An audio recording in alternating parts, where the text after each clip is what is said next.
السلام علیکم ورحمۃ اللہ وبرکاتہ۔ معزز خواتین و حضرات، اللہ کے رسول صلی اللہ علیہ وسلم کی حدیث مبارکہ کا سبق، اور جس طرح کہ معیار آپ جانتے ہیں کہ مشکات المصابیح سے ہم زکوٰۃ کے مسائل پڑھ رہے ہیں، اور زکوٰۃ کے مسائل میں باب ہے صدقہ کی فضیلت کے حوالے سے، اور آج کی جو حدیث مبارکہ ہے وہ تھوڑی سی لمبی ہے، 1935ویں حدیث کتاب میں 33ویں حدیث باب میں۔ حدیث کی عبارت کچھ یوں ہے: وعن ابی جری جابر بن سلیم رضی اللہ عنہ قال اتیت المدینة فرأیت رجلا یصدر الناس عن رأیه لا یقول شیئا الا صدروا عنہ قلت من هذا قالوا هذا رسول اللہ صلی اللہ علیہ وسلم قلت علیک السلام یا رسول اللہ صلی اللہ علیہ وسلم مرتين قال لا تقل علیک السلام، علیک السلام تحیۃ المیت، قل السلام علیک، قلت انت رسول اللہ صلی اللہ علیہ وسلم فقال انا رسول اللہ صلی اللہ علیہ وسلم الذي ان اصابک ضر فدعوته کشفه عنك وان اصابک عام السنة فدعوته انبتها لك واذا كنت بارض فقر بلکہ وان كنت بارض فقر او فلاۃ فضلت راحلتك فدعوته ردها عليك قلت اعهد الي قال لا تسبن احدا قال فما سببت بعده حرا ولا عبدا فما سببت بعده حرا ولا عبدا ولا بعيدا ولا شاة قال ولا تحقرن شيئا من المعروف وأن تكلم أخاك وأنت منبسط إليه وجهك إن ذلك من المعروف وارفع إزارك إلى نصف الساق فإن أبيت فإلى الكعبين وإياك وإسبال الإزار فإنها من المخيلة وإن الله لا يحب المخيلة وإن امرؤ شتمك وعيرك بما يعلم فيك فلا تعيره بما تعلم فيه فإنما وبال ذلك عليه رواه أبو داود وروى الترمذي منه حديث السلام وفي رواية فيكون لك أجر ذلك ووباله عليه۔ سب سے پہلے حدیث کے راوی کے بارے میں آپ کو مختصر بتا دوں۔ ان ابی جری جابر بن سلیم، جابر بن سلیم الحجیمی التمیمی، یہ بلحجیم بن عمر بن تمیم یہ صحابی ہیں، اور ان سے ابو تمیمہ الحجیمی اور محمد بن سیرین جیسے تابعین نے حدیث روایت کی ہے، اور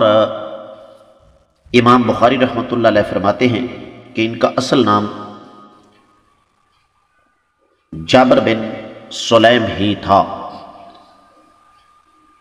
یہ تو تھے حدیث کے راوی۔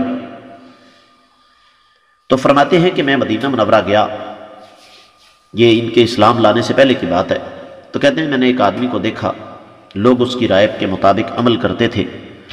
اور جو وہ فرماتے تھے لوگ ان کی بات کو قبول کر لیتے تھے۔ میں نے پوچھا یہ شخص کون ہے؟ تو لوگوں نے بتایا کہ ان کا نام ہے، یہ اللہ کے نبی ہیں۔ تو کہنے لگے، میں نے دوبارہ کہا اے اللہ کے رسول صلی اللہ علیہ وسلم آپ پر سلام ہو۔ آپ نے فرمایا تجھے علیک السلام کے کلمات نہیں کہنے چاہیے، اس لیے کہ علیک السلام دور جاہلیت میں فوت شدہ کو سلام کہنے کا طریقہ تھا، تمہیں کہنا چاہیے تھا السلام علیکہ، یعنی لفظ السلام پہلے لے کر آؤ۔ میں نے کہا کہ کیا آپ اللہ کے نبی ہیں؟ آقا علیہ الصلوۃ والسلام نے فرمایا میں اللہ کا نبی ہوں۔ اگر تمہیں کوئی تکلیف لاحق ہو تو تم اللہ کی بارگاہ میں دعا کرو تو اللہ تمہاری تکلیف کو دور فرمائیں گے، اگر تمہیں قحط سالی کا سامنا ہو تو اللہ تعالیٰ سے تم دعا کرو، اللہ تعالیٰ بے آب و گیاب زمین پر تمہارے لیے سبزہ اگائیں گے، اگر تم کسی چٹیل جنگل میں ہو اور تمہاری اونٹنی گم ہو جائے تب بھی تم اللہ تعالیٰ سے دعا کرو تو اللہ تعالیٰ تم پر تمہاری اونٹنی تمہیں لوٹا دیں گے۔ میں نے کہا اللہ کے رسول صلی اللہ علیہ وسلم مجھے کچھ وصیت فرمائیں۔ آپ نے فرمایا کسی شخص بلکہ کسی اونٹ یا بکری کو بھی گالی مت دینا، اور کہنے لگے یہ راوی کہ اس کے بعد میں نے اپنی زندگی میں کسی شخص کو گالی نہیں دی، چاہے وہ آزاد تھا یا غلام تھا۔ پھر نبی علیہ الصلوۃ والسلام نے فرمایا کسی نیکی کو معمولی مت سمجھنا، اور خندہ پیشانی کے ساتھ اپنے بھائی سے بات کرنا یہ بھی نیکی کا کام ہے۔ اپنا لباس تہ بند نصف پنڈلی تک اٹھا کر رکھنا، اگر تم ایسا نہ کر سکے تو ٹخنوں سے اونچا رکھنا، اور چادر نیچے لٹکانے سے مکمل پرہیز کرنا، کیونکہ یہ فخر میں داخل ہے اور اللہ تعالیٰ فخر اور تکبر کو اچھا نہیں جانتا۔ اور اگر کوئی شخص تجھے گالی دے اور تجھے تیرے ان عیوب کی وجہ سے عار دلائے جن کے بارے میں اس کو علم ہے جو تجھ میں ہیں، تو جواباً تم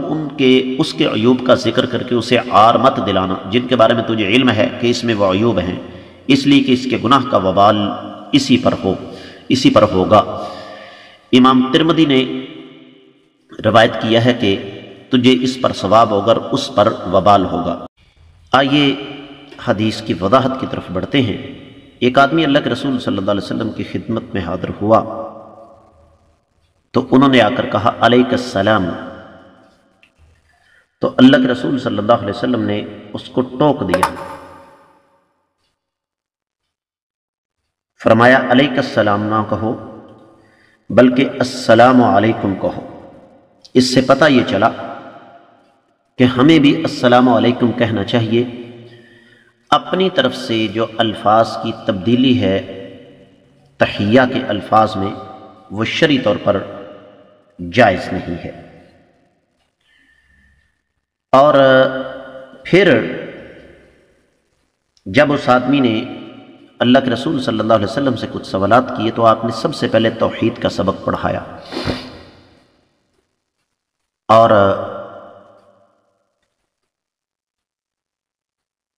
یہ بات نبی علیہ الصلوۃ والسلام نے کیوں بیان فرمائی؟ اس آدمی کو یہ بات بتانے کے لیے کہ نفع اور نقصان صرف اور صرف اللہ تعالیٰ کے ہاتھ میں ہے۔ اور